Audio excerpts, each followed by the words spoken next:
fait d'accomplir cette première visite en tant que président de la République française auprès du président de la Commission européenne. Vous avez tout rappelé, tu as tout dit de notre historique, mais je l'ai dit en arrivant, le 7 mai dernier, les Françaises et les Français m'ont élu avec un programme qui était résolument européen et qui portait ce choix de l'Europe de manière claire, résolue, dans une campagne qui, pour la première fois, a été largement structurée par les sujets européens.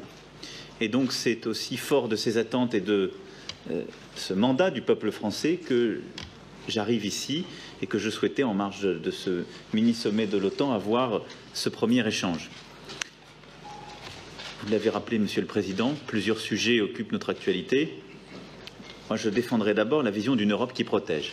La France a à conduire des réformes profondes relatives au travail, à l'assurance chômage, à la formation professionnelle, à l'organisation des retraites, à l'éducation, à la formation continue.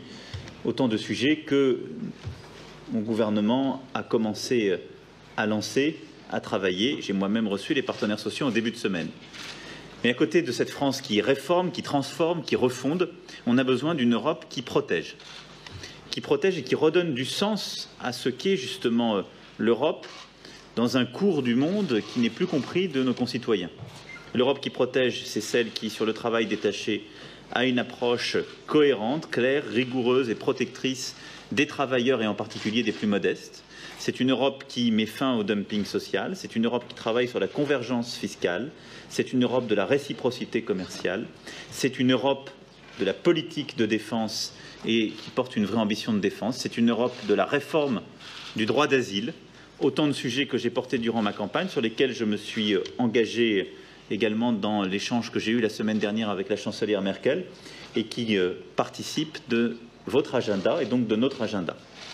Ensuite, je veux que nous puissions aussi ensemble travailler sur une plus grande ambition européenne, qu'il s'agisse de l'Union européenne ou en son sein de la zone euro, où il est absolument impératif que là aussi nous redonnions du long terme, de la vision et les jalons d'une plus grande intégration, d'une plus grande convergence de nos économies, d'une plus grande efficacité et d'une relance de l'investissement.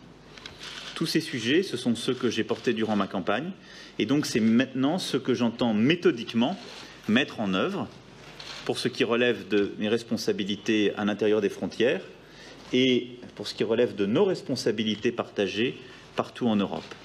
Donc je vous le confirme, Monsieur le Président, vous aurez un allié sur tout ce qui rend plus fort l'Europe, sur tout ce qui la rend plus intelligible pour nos concitoyens et tout ce qui nous permet d'être à la fois plus efficaces et plus juste. Merci. Voilà pour ma part. Merci à vous en tout cas. J'étais ravi d'être là.